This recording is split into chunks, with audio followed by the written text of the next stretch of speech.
Pack your desk, brother announced. We need this space for real employees. I said nothing. I cleared my desk and left. By 8 a.m. the next morning, his company received an eviction notice. Because I'd owned the $14 million building since 2019. The panicked calls started before 9 a.m. But let me back up. Let me tell you how my brother Marcus built his entire empire on dismissing me. Marcus was always the success story. Harvard MBA at 24. VP at a Fortune 500 company by 28. Started his own tech consulting firm Apex Solutions at 30. My parents held him up like a trophy at every family gathering. Marcus closed a $3 million contract with Boeing. Marcus just hired his 15th employee. Marcus was featured in Seattle Business Magazine. And then there was me, the quiet one. The one who worked from home doing something with computers. The one who showed up to family dinners in jeans while Marcus wore custom suits. The one my father introduced as, our daughter, she does freelance work, with that apologetic tone that said we're not sure what went wrong with this one. I never corrected them. I never explained that my freelance work was actually a government contracting business specializing in cybersecurity infrastructure. I never mentioned the $8.4 million in contracts I'd secured with the Department of Defense. I never showed them my Forbes 30 Under 30 feature from 3 years ago. I was watching, testing, gathering evidence of exactly who would stand by me when there was nothing impressive to stand by. The results were conclusive. In 2019 I made a purchase. The Riverside Tower in downtown Seattle. 12 stories of prime commercial real estate. Purchase price, $14 million. I bought it through an LLC called Sentinel Properties. Quiet. The building had several tenants. A law firm on floors 2 to 4. A marketing agency on floors 5 to 6. And occupying the premium top 3 floors with the best views of Elliott Bay, Apex Solutions. Marcus's company. He had no idea his little sister was his landlord. The property management company Cascade Realty handled everything. Rent collected automatically. Maintenance requests processed through standard channels. Marcus paid his $28,000 monthly lease like clockwork, never knowing where that money ultimately went. I kept one small office for myself on the 8th floor. Nothing fancy. Just a space to work when I needed to be in the city. The door had my name on it. Sarah Chin, consultant. Generic enough to be ignored. Marcus's employees walked past my office daily. Sometimes they'd nod. Most times they didn't notice me at all. That was exactly how I wanted it. Every Sunday we had family dinner at my parents' house in Bellevue. Marcus would arrive in his Tesla talking on his AirPods about deals and contracts. I'd pull up in my 7-year-old Subaru, usually 5 minutes late because I'd been finishing up actual work. Sarah, you're late again, Mom would say. Marcus has been here for 20 minutes. Sorry, Mom. Got caught up. Still doing the freelance thing? Dad would ask the same question every week. Still doing the freelance thing? Marcus would look up from his phone long enough to smirk. You know, Sarah, if you need a real job, Apex is always hiring. We need someone to manage our office supplies. I could probably get you $45,000 a year. The table would laugh. Good-natured ribbing between siblings, right? I'd smile and eat my dinner. I never mentioned that my last contract renewal with Homeland Security was worth $12.3 million over 3 years. I never mentioned that I'd just been invited to speak at the RSA conference on advanced threat detection. I never mentioned that my security clearance level was higher than anyone else at that table would ever achieve. I was testing them. How low would they let me sink in their eyes before someone asked a real question? Before someone said, Sarah, what do you actually do? The answer apparently was infinitely low. At Riverside Tower, things started shifting 6 months ago. Marcus's company was growing. He just landed a major contract with Amazon and needed to hire rapidly. His 3 floors were getting cramped. He started eyeing the 8th floor. My floor. That whole floor is basically empty, he mentioned to his CEO Trevor one day in the elevator. I was 3 feet away, invisible as usual. Just some random consultants who barely use the space. We should talk to property management about expanding. Trevor nodded. The lease rates are reasonable here. Way better than what we'd pay for Class A space downtown. They got off on the 10th floor, already planning their expansion. Neither one had acknowledged my presence. 2 weeks later, Marcus sent me an email. Not a text. Not a call. A formal email to my work address. Apex Solutions is expanding operations. We're in discussions with Cascade Realty about taking over the entire 8th floor. I know you have a small office there, but given that you work from home most of the time, this seems like an easy transition. We'll make sure you have access to a co-working space membership. WeWork is very nice. Let me know if you need help moving your things. Marcus. I read it 3 times. The tone was so casual. So absolutely certain that of course his little sister would give up her office space. Where else would she even need to be? I replied, I'll think about it. His response came in 4 minutes. Not really a negotiation, Sarah. This is a business decision. I've already talked to Dad about it. He agrees it makes sense. Of course he'd talked to Dad. Of course Dad had agreed. Why would Sarah need real office space? I didn't respond. I made a different call. To my property management company. To the CEO actually whom I'd worked with during the building purchase. Richard, it's Sarah Chin. I need you to do exactly nothing about Apex Solutions expansion request.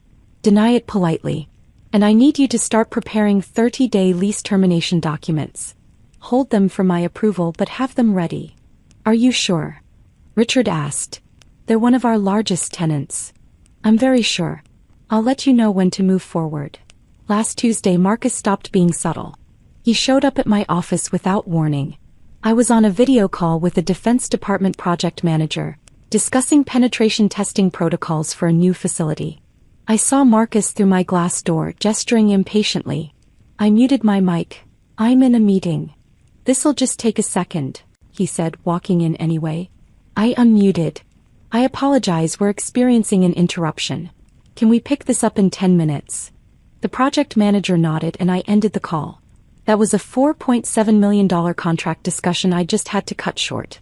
What do you need, Marcus? He looked around my office with barely concealed disdain. 1 desk. 2 monitors. A bookshelf with technical manuals. A small couch. Sarah, this is getting ridiculous. We've been trying to work with you for weeks on the expansion. You're being unreasonable. I said I'd think about it. What's there to think about? You're here maybe twice a week. We have actual employees who need this space. People doing real work that generates real revenue. I leaned back in my chair. Is that so? Apex Solutions brought in $18 million last year. We're on track for $25 million this year. We have 32 employees now. You have, what? Your laptop and some books. I have my work. Your freelance consulting. He said it like someone might say your little hobby. Sarah, at some point you need to grow up. This isn't about you anymore. This is about real business. I looked at him for a long moment. My older brother. The golden child. Standing in my office in my building telling me about real business. I'll let you know, I said. His jaw tightened. Fine. But I'm moving forward with property management regardless. Dad agrees with me. If you want to make this difficult, we can make it official. He left without closing my door. I sat there in silence for 30 seconds.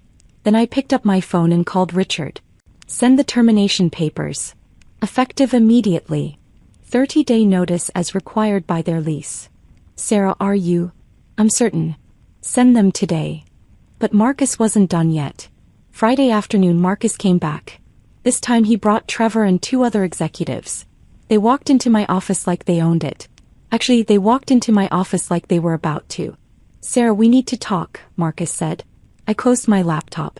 I'm listening. We've made a decision. Apex is taking over this floor immediately. We're moving our HR department up here next week. I've already spoken with property management. They're on board with the transition. I glanced at the 4 men crowding my small office. That's interesting. Pack your desk, Marcus said. Those 3 words. We need this space for real employees. Trevor smirked. The other executives looked uncomfortable but said nothing. Pack your desk, Marcus repeated. Today. We're bringing contractors in tomorrow to start renovations. You can work from home. It's where you usually are anyway. I stood up slowly. I looked at my desk. My monitors. My bookshelf. The framed photo of me receiving my master's degree that no one in my family had attended because Marcus had a company retreat that same weekend. Today? I asked. Today. I'm not trying to be harsh, Sarah, but this is business. You'll understand when you have a real company someday. I said nothing. I opened my desk drawer and started removing my items. My notebooks. My backup drive. My coffee mug. I placed them in a cardboard box that Trevor helpfully provided, probably from their moving supplies downstairs. Marcus watched with his arms crossed. This is good for you too, you know. Maybe it'll motivate you to pursue something more substantial. You're 33 years old. Still doing freelance work. Mom's worried about you. I picked up the box. Anything else? Just leave your key card with reception on your way out. We're reprogramming access for this floor tonight. I walked to the door, then turned back. For the record, Marcus, I never needed this office. He smiled. I know.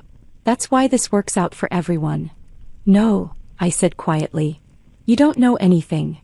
I left Riverside Tower at 4:47 p.m. on Friday afternoon. I placed my box in my car. I drove to my real office. The one in my house in Madison Park where I did 90% of my actual work. The house Marcus and my parents had never visited because they assumed it was probably just a small rental. It was a $3.2 million property I'd purchased in 2018. But they'd never asked, so I'd never mentioned it. I made one phone call on my drive home. Richard, execute the termination. Effective immediately. 30 days starting today. Deliver the papers first thing Monday morning. Sarah, they're going to... I know exactly what they're going to do. That's the point. I didn't go to Riverside Tower on Monday. I didn't need to be there. Instead, I worked from home handling a video conference with Pentagon officials about a contract renewal. At 7:53 a.m. my phone buzzed. A text from Marcus. What the hell did you do? I ignored it. At 8:02 a.m. another text. Call me right now. I declined the call that came 30 seconds later. At 8:15 a.m., my phone started ringing continuously. Marcus, Trevor, my father, my mother, Marcus again. I finished my Pentagon call at 9 a.m. then checked my messages. Marcus had left 4 voicemails. I listened to the last one. Sarah, I don't know what you did or what strings you pulled, but Apex just received an eviction notice. 30 days to vacate Riverside Tower. Our lawyers are looking at it right now, but it's ironclad. They're saying the building ownership wants us out. This is insane. We have contracts. We have rights. Call me back immediately. There were 17 text messages. I read them in order, watching the progression from confusion to anger to panic. 8:04 a.m. What did you do? 8:18 a.m. This isn't funny. 8:33 a.m. Our lawyers say the eviction is legal. 8:41 a.m. Dad is calling you. 8:55 a.m. We have 32 employees. We can't just move. 9:02 a.m. Sarah, please call me. 9:07 a.m. We need to talk about this. 9:12 a.m. I'm sorry about Friday, okay? Can we just talk? I made myself a coffee. I checked my email. Another contract had come through. The Department of Energy wanted a security audit. Estimated value, $2.8 million. I replied to that first. Then at 9:30 a.m. I called Marcus back. He answered on the first ring. Sarah, thank God. What is happening? Did you talk to property management? Did you file some kind of complaint? No complaint, I said. Just a business decision. What business decision? What are you talking about? I'm talking about Sentinel Properties LLC exercising its right to terminate a lease with proper notice. It's all in the paperwork you received. Silence. Long enough that I thought the call had dropped. Sentinel Properties, he said slowly. The ownership company. Yes. Sarah. His voice had changed completely. Sarah, what are you saying? I'm saying I own Riverside Tower, Marcus. I bought it in 2019 for $14 million. You've been my tenant for 5 years. And now you're not. More silence. That's impossible. You don't have that kind of money. You do freelance consulting. I run a government contracting firm specializing in cybersecurity. Last year's revenue was $31 million. I have active contracts with the Department of Defense, Homeland Security, and 3 intelligence agencies. I hold a top-secret SCI clearance, and I own the building your company operates from. I could hear him breathing on the other end of the line. 5 years, I continued. 5 years of rent checks. $28,000 a month. You've paid me $1.68 million to operate in my building. And you've spent 5 years telling me I should grow up and get a real job. Sarah, I didn't. You told me to pack my desk. You told me I wasn't a real employee. You brought your executives to my office to humiliate me. We needed the space. You needed MY space. An MY building. And instead of asking respectfully, instead of treating me like an equal, you decided to treat me like an inconvenience. Sarah, please. We can fix this. We can. The eviction stands. You have 30 days. We have contracts with Amazon, with Microsoft. We can't just move.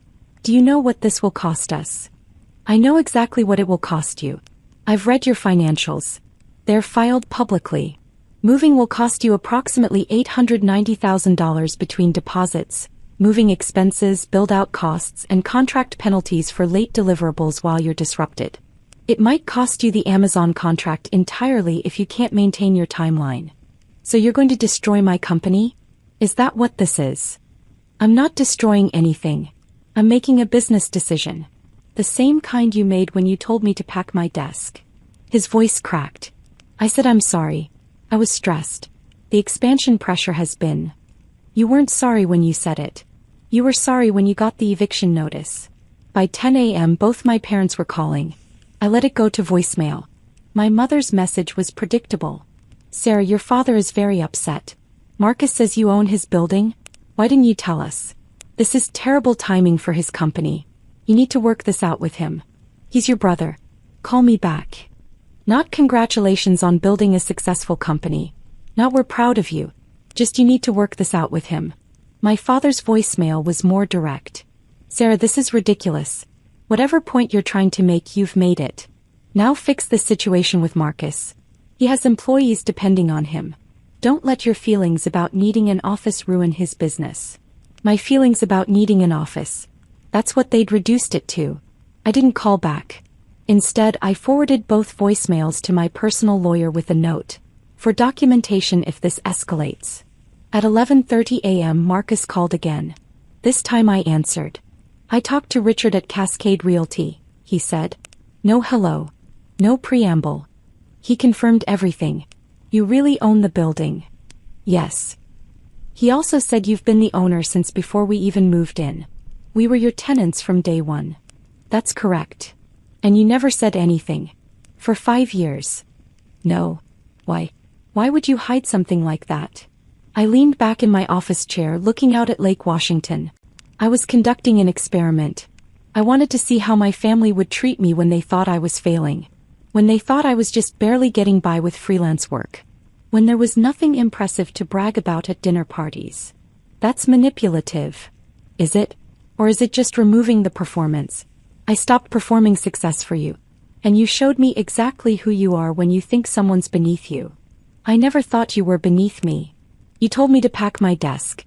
You offered me a job managing office supplies. You've spent years making jokes about my little laptop business at family dinners. You literally suggested I grow up and pursue something substantial last Friday. He was quiet. For the record, I continued, my company's revenue is substantially higher than Apex Solutions. My contracts are with federal agencies, not regional businesses. My clearance level means I work on projects you'll never even know exist. And I did it all while you and mom and dad assumed I was failing. Sarah. The eviction stands. 30 days. I suggest you start looking at office space in Bellevue. Class B buildings are running about $32 per square foot right now.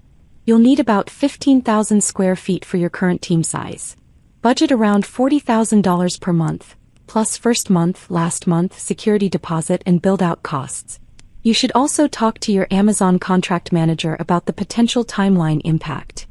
You're really doing this. I really am. What do you want? Name your price. We'll pay higher rent. There's no price, Marcus. This isn't a negotiation. You made it very clear on Friday that you don't respect me, my work, or my presence. So now you don't get to benefit from my property. Please, Sarah, please. Think about my employees. They didn't do anything to you. Your employees will be fine. They'll move with you to your new location. You'll absorb the cost and recover. Apex will survive. But you'll survive knowing exactly what it cost you to treat your sister like she was worthless. I hung up. By Wednesday, my parents had demanded a family meeting. At their house. Mandatory attendance. I showed up on time. Marcus was already there, looking like he hadn't slept in days. Sarah, my father started, we need to resolve this situation. There's nothing to resolve. Marcus has his eviction notice. He has 27 days remaining. You can't actually expect him to move his entire company. I expect him to honor the lease termination the same way he expected me to clear out of my office with 0 notice. My mother jumped in. Sarah, honey, Marcus said some things he regrets. But you're talking about hurting his business. His employees. Their families. I'm talking about enforcing my property rights. Your property rights? My father's voice was rising. Since when do you have $14 million to buy buildings? Since 2019. The money came from my government contracts. The same work you've dismissed as freelance consulting for the past decade. My mother looked confused. What government contracts? I pulled out my phone and opened a folder. Would you like to see? Here's my Forbes 30 Under 30 feature from 2022. Here's my company profile showing $31 million in revenue last year. Here's a photo of me receiving an award from the Secretary of Homeland Security. Here's my LinkedIn showing my actual job title, founder and CEO of Sentinel Cyber Solutions. I handed my phone to my mother. She scrolled through, her face going pale. You've been this successful, and you never told us? I told you I did consulting. You decided that meant I was barely surviving. You never asked for details. But why wouldn't you? Because I wanted to see who would support me when there was nothing impressive to support. And I got my answer. None of you. Marcus stood up. Sarah, what do you want from me? You want me to grovel? Fine. I'm sorry. I'm sorry I dismissed your work. I'm sorry I didn't respect you. I'm sorry I told you to pack your desk. I'm sorry for every joke, every comment, every time I made you feel small. Please, let us stay. I looked at my brother. The golden child. The Harvard MBA. The one who always had dad's respect and mom's pride. No, I said simply. No. You're not sorry you did it. You're sorry it had consequences. There's a difference. My father slammed his hand on the table. Sarah, enough. This is family. You don't destroy family over hurt feelings. I'm not destroying anything. I'm running my business. Marcus wanted me out of my office for business reasons, remember? This is the same thing. It's not the same at all. You're right. It's not. Because when Marcus told me to leave, I had nowhere else in that building to go. When I'm telling Marcus to leave, he has the entire city of Seattle to choose from. He'll be fine. I stood up. I've spent years at these Sunday dinners listening to Marcus's accomplishments. Listening to you both praise him. Watching you introduce me as, she does something with computers, while you introduce him as, our son, the CEO. I built something bigger than what Marcus has. I did it quietly. And none of you noticed because you weren't looking. Sarah, my mother started. The eviction stands. Marcus has 27 days. He has the resources to relocate. He'll be fine. And maybe, just maybe, he'll think twice before dismissing someone again. I walked to the door. Are you coming to Sunday dinner this week? My mother asked, her voice small. I turned back. No. I don't think I will be. Marcus's company moved out on day 29. Professional movers. 3 trucks. 32 employees relocating to a Class B building in Bellevue that cost him nearly $45,000 per month. Almost $17,000 more than he'd been paying me. The Amazon contract got delayed. Not cancelled, but delayed by 6 weeks. That cost him about $230,000 in penalty clauses. Total cost of telling me to pack my desk. Approximately $1.1 million. I got one email from him after they moved out. I understand now. I hope someday you let me try to make this right. I didn't respond. My parents called a few times. My mother left voicemails saying she didn't know how successful I was. My father sent texts saying I'd made my point and should move past this. I didn't respond to those either. But I did get other responses. Other tenants in Riverside Tower started asking about lease terms. The law firm on floors 2 to 4 wanted to expand. A tech startup wanted to move in. Everyone paid market rate. Everyone treated the property owner with respect. I released Marcus's former space to a medical device company for $35,000 per month. They moved in 60 days after Apex moved out. The financial impact of losing Marcus as a tenant? Approximately zero after I filled the space. Actually, I came out $7,000 per month ahead with the new tenant. I was having coffee with my friend Jennifer, who runs a venture capital firm. She'd watched the entire situation unfold. "So," she said, grinning, "any regrets about kicking out your brother?" "None. Not even a little. I mean, he did apologize. He apologized because it cost him money. Not because he understood what he did wrong." "Fair point." She paused. "Your parents still not talking to you?" "They call sometimes. I don't answer." "Cold. Strategic. They wanted me to be impressive. Now I am. But only on my terms." "Have you thought about what happens if Marcus actually changes? If he genuinely learns from this?" "I considered it. If that happens, I'll reevaluate. But I'm not holding my breath." "What about you? How are you doing with all of it?" I thought about that question. Really thought about it. Honestly, better than I've been in years. I spent so long trying to earn respect from people who'd already decided I wasn't worth respecting. Now I'm just free. I do my work. I run my business. I own my success. And I don't perform for anyone anymore. That's pretty healthy, actually. Therapy helps. I smiled. That and having $14 million in real estate. We both laughed. My phone buzzed. A text from an unknown number. "This is Marcus. I know you probably won't read this, but I wanted you to know I've been seeing a therapist. Working on some things. I don't expect forgiveness. I just wanted you to know I'm trying to understand where I went wrong. Not just with the building. With everything." I showed Jennifer. "You going to respond?" she asked. "Not yet. Maybe not ever. He's working on himself because he finally faced consequences. That's good for him. But I don't owe him my presence in his growth journey." Stone cold. No. Just clear boundaries. There's a difference. I finished my coffee and stood up. "I have a meeting with a Homeland Security director in an hour. New contract. Estimated value, $6.2 million. Jesus. And your family thought you needed a job managing office supplies." "They did. Past tense. Now they know exactly what I do. And exactly what it costs to underestimate me." I walked out into the Seattle afternoon. My car was parked in my reserved spot at Riverside Tower. My building. My business. My success. All of it earned. None of it given. And not one single person could tell me I didn't deserve it. I wasn't hiding anymore. I was just done performing for people who wouldn't applaud anyway. The golden child had been tarnished. And the dismissed daughter was finally completely free.